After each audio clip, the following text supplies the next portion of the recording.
नमस्कार दोस्तों, मैं हूं अंकित अग्रवाल। स्वागत करता हूं आप सभी का स्टडी आईक्यू पर।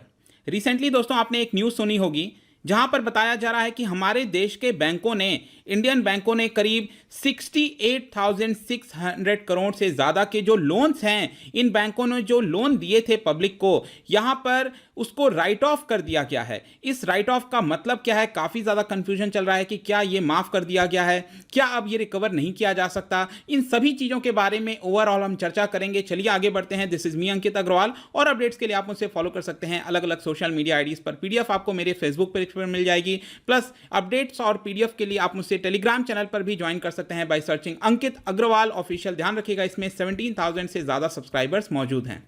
अगर आप यूपीएससी की तैयारी कर रहे हैं तो स्मार्ट कोर्सेज के थ्रू, जो कि लाया है स्टडी आईक्यू आपके लिए, यहाँ पर आप अपनी प्रिपरेशन और भी ज़्यादा अच्छे तरीके से कर सकते हैं। तो जैसा कि दोस्तों आप न्यूज़ में देख सकते हो, banks technically right of over ₹68,000 crore loans चौकसी अमंग 50 टॉप विलफुल डिफॉल्टर्स। देखिए इस पे ध्यान दीजिएगा, यहां पर कह रहा है विलफुल डिफॉल्टर। सबसे पहले हम समझते हैं कि ये विलफुल डिफॉल्ट का मतलब होता क्या है। देखिए ये ऐसे तो अगर आप देखेंगे तो इसके कई तरह के डेफिनेशंस होते हैं, काफ़ी सारे कंडीशंस और लेंदी होता है, लेकिन बहुत ही सिंपल टर्म्स में अगर आप समझिए, इसका मतलब ये हुआ कि वो पर्सन जिसने यहां पर किसी बैंक से लोन लिया था, अब उसकी कैपेसिटी है वो लोन रीपे करने की। मतलब सपोज उसने 100 करोड़ लोन लिए थे और उसकी क्षमता है कि वो रीपे कर सकता है बैंकों को, लेकिन उसके बावजूद वो यहाँ पर लोन रीपे नहीं कर रहा है। इसी को हम बेसिकली विलफुल डिफॉल्ट कहते हैं, और जो पर्सन उसको रीपे नहीं करता उसको हम विलफुल डिफॉल्टर कहते हैं।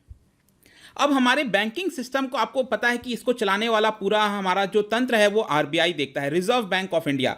अब यहां पर रिजर्व बैंक ऑफ इंडिया के पास एक डेटाबेस है जिसका नाम है central repository of information on large credit. अब इस पर्टिकुलर डेटाबेस के थ्रू जब भी कोई बैंक जो है, कोई भी इंडियन बैंक अगर वो लोन देती है 5 करोड़ से ज़्यादा, तो वो तुरंत यहां पर इस डेटाबेस में आ जाता है और आरबीआई को इसके बारे में सब कुछ पता रहता है। अब इन्हीं सारी चीज़ों को देखते हुए यहां पर एक आरटीआई एक्टिविस्ट हैं जिनका नाम है साकेत गोखले। उन्होंने 19 मार्च को एक आरटीआई फाइल किया था आरबीआई के अंदर, और इसका जो जवाब है वो 24 अप्रैल को देखने को मिला। अगर आप यहां पर देखिए लेफ्ट साइड में, इस आरटीआई में यहां पर जो एक्टिविस्ट हैं उनके द्वारा पूछा गया आरबीआई से कि please state names of top 50 wilful defaulters. मतलब कि यहां पर उन टॉप जो बड़े 50 नाम हैं या फिर जो फर्म हैं जिन्होंने यहां पर पैसा लिया था बैंकों से और वो लौटा नहीं पाए हैं, उनके नाम आप हमें यहाँ पर दीजिए। और यहाँ पर इसको देखते हुए जो आरबीआई है उसने करीब 30 सितंबर 2019 तक जो भी विलफुल डिफॉल्टर्स था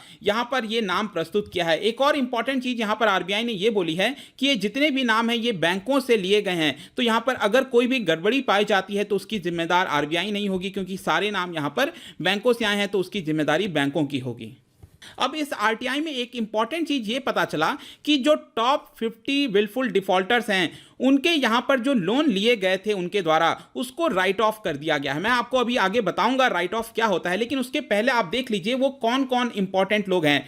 टॉप 10 जो विलफुल डिफॉल्टर्स हैं उसमें आप सबसे पहले नाम देख सकते हैं गीतांजलि जेम्स का। गीतांजलि जेम्स आपको पता होगा, इसके ओनर है मेहुल चौकसी, जो कि काफ़ी समय से ये विवाद में रहे हैं इस समय न्यूज़ में, जिन्होंने करीब यहाँ पर काफ़ी सारे लोन लिए गए थे उनके द्वारा, लेकिन उसमें से करीब 5,500 करोड़ के जो लोन हैं उसको यहाँ पर राइट ऑफ कर दिया गया है। उसके बाद अगर आप 9th नंबर पर देखेंगे, विजय माल्या की कंपनी है किंगफिशर एयरलाइंस, उनके लोन्स में से करीब 1900 के लोन्स को राइट ऑफ किया गया है। देखिए यहां पर आपको समझना है कि जितना भी उन्होंने लोन लिया था सभी को राइट ऑफ नहीं किया गया है, क्योंकि आपको समझना होगा कि जब वो लोन लेते हैं तो कुछ गिरवी भी रखते हैं, कोलैटरल भी रखते हैं बैंकों में, तो यहां पर कुछ पैसा बैंकों के पास आ जाता है या फिर आगे आने वाला होता है, लेकिन कुछ ऐसे पैसे होते हैं जो कि यहां पर कोलैटरल नहीं होता है उसका। इसकी वजह से ये सारे जो अमाउंट हैं ये आप देख सकते हो इसको राइट ऑफ किया गया है। यहाँ पर मैं अभी प्रेजेंट का सिचुएशन बताऊं तो जो मेहुल चौकसी है वो एंटीगुआ चला गया था, बारबुडा, और यहाँ पर उसके ऊपर ऑलरेडी एक्स्ट्राडिशन प्रोसीडिंग चल रही है और देखना होगा कि आगे कब तक वो इंडिया वापस लौट पाता है।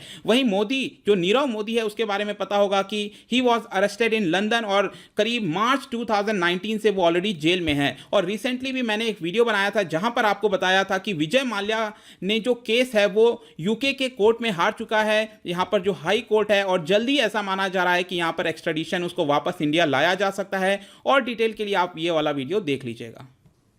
नेक्स्ट यहाँ पर अगर आपको टॉप 50 जो विलफुल डिफॉल्टर्स हैं जिनके लोन को राइट ऑफ किया गया है उसके नाम देखना है तो आप यहाँ पर देख सकते हैं। एक इंपॉर्टेंट अपडेट मैं आपको यहाँ पर और बता दूं कि जो गीतांजलि ज्वेल के जेम्स के ओनर हैं मेहुल चौकसी, उनका सिर्फ ऐसा नहीं है कि वो सिर्फ 5400 के उनके लोन्स को राइट ऑफ किया गया, उनकी और भी कंपनीज हैं, जैसे कि आप नीचे देख सकते हो जो गिल इंडिया लिमिटेड है जिसका करीब 1400 करोड़ यहाँ पर राइट ऑफ किया गया है। वहीं एक नक्षत्र ब्रांड लिमिटेड है जो भी मेहुल चौकसी की ही कंपनी है जिसका करीब 1100 करोड़ यहां पर राइट ऑफ किया गया है। एक इंपॉर्टेंट चीज नोट करने वाली इसमें यह है कि ज्यादातर अगर आप विलफुल डिफॉल्टर्स देखोगे तो जो टॉप 50 में 6 हैं, यहां पर 6 लोग डायरेक्टली यहां पर कहीं ना कहीं डायमंड और गोल्ड ज्वेलरी इंडस्ट्री से रिलेट करते हैं। तो कहीं ना कहीं एक इससे अंदाजा मिल सकता है कि ज्यादातर जो डिफॉल्ट किया जा रहा है वो कहीं ना कहीं इधर इंडस्ट्री से ज्यादा आपको लोग देखने को मिलेंगे। नेक्स्ट हम आते हैं अपने एक इंपॉर्टेंट क्वेश्चन पर, जो मैंने आपको बताया कि करीब 68,000 के जो करोड़ के लोन्स हैं इसको जो राइट ऑफ किया गया है, क्या इसका मतलब ये हुआ कि ये सारे लोन माफ कर दिए गए हैं जो कि इन लोगों के द्वारा लिए गए थे? तो मैं बता दूं कि ऐसा कुछ नहीं है। आपको समझना है राइट ऑफ का बेसिक अगर आप अकाउंटिंग टर्म में मतलब देखोगे इसका मतलब होता है जीरो। नॉर्मली आप यूज करते हो ना वर्ड कि राइट ऑफ मतलब कि इसको हटा देना, मतलब कि जो वैल्यू है उसकी जीरो आ जाना। यहां पर जब बैंकिंग टर्मिनोलॉजी में इसका वर्ड यूज किया जाता है राइट ऑफ का, इसका बेसिक मतलब हुआ है कि बैंकों ने करीब 100% जो प्रोविजन है उस लोन के खिलाफ वो रख लिया है। मैं आपको एक एग्जांपल से समझाता हूं। सपोज यहां पर पीएनबी बैंक है, पंजाब नेशनल बैंक, तो सपोज अगर उन्होंने 100 करोड़ रुपीस यहां पर लोन पर दिया है, लेकिन अगर उनको लगता है कि इसमें से करीब 20 करोड़ लोन ऐसे हैं जो कि उनके पास वापस नहीं आ रहा है, ना तो इसका इंटरेस्ट आ रहा है ना तो इसका प्रिंसिपल अमाउंट कोई भी वापस आ रहा है बैंकों के पास, पीएनबी के पास, इसको देखते हुए यहां पर पीएनबी अपने जो उसकी अकाउंटिंग बुक है, अक्सर आप सुनते होंगे एनपीए के बारे में, तो ये जो अमाउंट है जो कि वापस नहीं आ पा रहा है, ये जितना ज़्यादा बढ़ता जाएगा इसकी वजह से जो बैंक के एनपीए है वो लगातार बढ़ते जाते हैं। इसको देखते हुए यहाँ पर बैंक क्या करती है कि कुछ समय के लिए यहाँ पर उसको राइट ऑफ कर देती है, मतलब कि 20 करोड़ के लोन यहाँ पर बैंक ने क्या किया, राइट ऑफ कर दिया, एक तरह से इसको अपने बुक से हटा दिया। एक तरह से यहाँ पर जो बैंक है उसको मान के चल रही है कि वो उसकी लॉस हो चुका है। मैं आपको एक और एग्जाम्पल बताता हूं। कल यहाँ पर एक्सिस बैंक का रिजल्ट आया था Q4 का 2019-20 का। यहां पर कई सारे एक्सपर्ट्स का मानना था कि एक्सिस बैंक को करीब प्रॉफिट होगा 1500 करोड़ का यहां पर होने वाला था, लेकिन जब ये कल रिजल्ट आया काफी ज्यादा चौंकाने वाला था। यहां पर एक्सिस बैंक के द्वारा बोला गया कि उसको लॉस हुआ है करीब 1388 करोड़ का।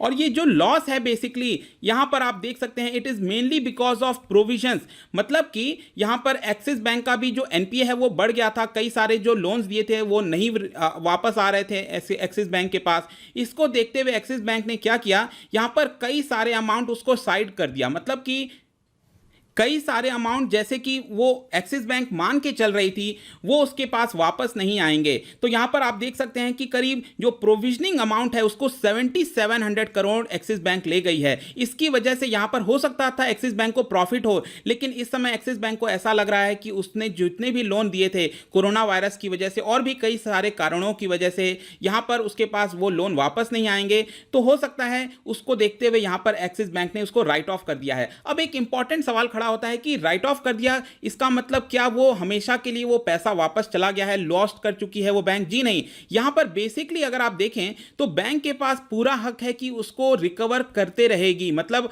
जो सरकार ने जो प्रोसेस लाए हैं लीगल मींस के थ्रू, जैसे कि इंसॉल्वेंसी एंड बैंक्रप्सी कोड हो गया, तो इसके थ्रू यहां पर बैंक जो है जितना भी रुपए रिकवर कर सकती है इन कंपनियों से, इन लोगों से, वो सारे लगातार किए जाएंगे जैसे किए जा रहे थे। But just on the accounting book यहां पर इसको साइड किया गया है और आगे चलकर जो भी पैसा रिकवर होगा वो उसको प्रॉफिट मान लिया जाएगा। जैसे कि सपोज मैं कहता हूं कि 2021 में 68,000 करोड़ में से यहां पर 50,000 करोड़ वापस बैंकों के पास आ जाते हैं, तो 2021 के अकाउंटिंग ईयर में यहां पर 50,000 करोड़ एक तरह से प्रॉफिट दिखाया जाएगा बैंकों के द्वारा। तो यह बेसिक मतलब होता है। इसका मतलब यह नहीं हुआ कहीं से भी कि यहां पर उन लोगों के लोन्स को माफ कर दिया गया है। अब इन्हीं सारी चीज़ों को देखते हुए यहाँ पर काफ़ी ज़्यादा कंट्रोवर्सी हो गई है। इवन सोशल मीडिया पर अगर आपने देखा होगा तो जो अपोजिशन के लीडर हैं राहुल गांधी जी, उन्होंने भी इसको लेकर काफ़ी ज़्यादा क्वेश्चन किया। और जो लास्ट सेशन हुआ था पार्लियामेंट का, वहाँ पर भी राहुल गांधी जी ने यहाँ पर इसके ऊपर आवाज़ उठाई थी कि यहाँ पर सरकार को जो टॉप 50 विलफुल डिफॉल्टर्स हैं उनके नाम देने चाहिए, लेकिन उस समय सरकार ने ऐसा कोई भी नाम प्रस्तुत नहीं किया था। तो जब यहाँ पर राहुल गांधी जी ने इसके ऊपर पूरा ब्लेम किया, तो यहाँ पर जो हमारी फाइनेंस मिनिस्टर हैं उन्होंने भी इसके को काउंटर करते हुए कई सारे ट्वीट्स किए, जो कि ट्वीट्स आप यहाँ पर देख सकते हो। और उन्होंने कहा कि विलफुल जो राइट ऑफ किए गए हैं, इसका ये काफ़ी पहले से चलता आ रहा है। इसका मतलब ये नहीं हुआ कि उन लोगों के लोन्स को माफ़ किया गया है। इनफैक्ट मैं आपको जो एक्चुअल में होता क्या है ये मैं आपको दिखा देता हूं कि 2009 से आप देख सकते हैं यहाँ पर डेटा दिया हुआ है कि हर साल कुछ ना कुछ यहाँ पर राइट ऑफ किया जाता है पब्लिक सेक्टर जो बैंक्स होते हैं और प्राइवेट बैंक्स होते हैं, दोनों के द्वारा। आप देख सकते हैं 2009 में पहले कम होता था 1500 करोड़, उसके बाद धीरे धीरे अगर आप देखिए तो 2013-14 के बाद आपको काफ़ी ज़्यादा अमाउंट जो है वो राइट ऑफ देखने को मिलेगा। और स्पेशली यहाँ पर इसका सबसे मेन जो कारण था 2013-14 के बाद वो ये था कि यहाँ पर जो आरबीआई के गवर्नर थे उस समय रघुराम राजन जी, उन्होंने यहां पर सरकार के साथ यहां पर निर्णय लिया कि जो बैंक रिकॉग्नाइज नहीं करते हैं लोन्स को, पहले क्या होता था ज्यादातर जो भी लोन्स चले जाते थे, डूब जाते थे, उसको यहां पर एनपीए में काउंट नहीं करती थी, जिसकी वजह से वो बुक में नहीं आता था। लेटर ऑन यहां पर 2013-14 के बाद यहां पर उसको बुक में लाने लगे और उसके बाद से लगातार आप देखे होंगे जो एनपीए है वो हमारे देश में बढ़ता गया और यहां पर उसकी वजह से जो प्रोविजनिंग है वो लगातार की जा रही थी बैंकों के द्वारा। और 2018 तक जो आंकड़ा है वो आप यहां पर देख सकते हैं। अब लास्ट में एक सवाल खड़ा होता है कि आखिरकार जब भी हम बात करते हैं कि प्रोविजनिंग की जा रही है, जो लोन्स दिए गए थे वो वापस नहीं आ रहे हैं, तो देखिए दो तरह की चीज़ें होती हैं। एक होता है डिफ़ॉल्ट होना। डिफ़ॉल्ट का ये मतलब नहीं है कि उस पर्सन ने जानबूझकर डिफ़ॉल्ट किया है। कई बार बिजनेसेस हमारे देश में आप कई सारे कारणों की वजह से, जैसे कि अगर कोई बिजनेस स्टार्ट हुआ है, वहाँ पर लैंड चाहिए था लेकिन लैंड रिफॉर्म की वजह से वहाँ पर उसको लैंड नहीं मिल पा रहा है, जो लेबर रिफॉर्म है वो नहीं हुआ है, कई बार एनवायरमेंटल क्लियरेंस नहीं होते हैं, कई सारे कारण होते हैं। लेकिन कई बार जैसा कि मैंने आपको यहां पर कई सारे एग्जांपल्स बताए कि कई लोग थे जिन्होंने जानबूझकर इसको पे नहीं किया, जो फंड्स थे उसको कई बार डाइवर्ट कर दिया। और रिसेंटली भी मैंने आपको एक वीडियो बनाया था जहां पर बताया था कि चाइना से जो कंपनीज शिफ्ट हो रही हैं वो ज़्यादातर वियतनाम क्यों जाना पसंद करती हैं, इंडिया क्यों नहीं आती हैं। तो इसके भी कई सारे कारण हैं। अगर आप चाहें तो ये वाला वीडियो देख लीजिएगा, कई सारी आपको जानकारी मिल जाएगी। तो आई होप दोस्तों यहाँ पर इस वीडियो में आपको काफ़ी कुछ जानने को मिला होगा एक्चुअली में राइट ऑफ का मतलब क्या होता है और इस समय करंट में क्या एक्चुअली ये न्यूज़ थी। प्लस यहाँ पर अगर आप डेली यूपीएससी एमसीक्यू मेरा ज्वाइन करना चाहते हैं तो आप स्टडी IQ ऐप पर जाकर यहाँ पर ये कोर्स ज्वाइन कर सकते हैं, जहाँ पर मैं डेली 10 क्वेश्चंस जो हैं करंट अफेयर से रिलेटेड प्रीलिम्स में आपकी मदद हो सके इसको लेकर कराता हूं। यहाँ पर कोई भी डाउट है तो आप मुझसे इंस्टाग्राम पर जुड़ सकते हैं, यहाँ पर भी मैं रोज़ डेली एक MCQ कराता हूं, यहाँ पर आप खेल सकते हैं। प्लस यहाँ पर आपको मेरे वीडियो की प्लेलिस्ट मिल जाएगी। मिलता हूं आपसे next time. Till then thank you very much, see you soon.